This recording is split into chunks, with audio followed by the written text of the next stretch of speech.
पापा आज तो नए जूते आ गए, अब जल्दी से इस बॉक्स को खोलो, मुझसे तो सब्र नहीं हो रहा है। अब ये कैसा बॉक्स है, चलो इसको खोल के देखता हूँ। फिर एक बॉक्स, इतनी अच्छी पैकिंग तो मैंने भी नहीं बोला था। अबे यार सालों ने डिब्बे ही भर दिया क्या, इसमें तो पक्का जूते निकलेंगे ही।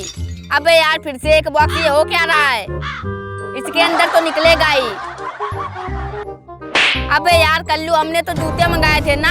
हाँ यार पापा लेकिन ये क्या आया है। यार कल्लू बेटा मेरे नए जूते न जाने कहाँ होंगे, इस चाकू का मैं क्या करूँगा। कोई ना पापा शायद इस बॉक्स में जूते हैं, लेकिन इसे हम पार्ट 2 में खोलेंगे, उसके लिए इनसे लाइक सब्सक्राइब करने को बोलो।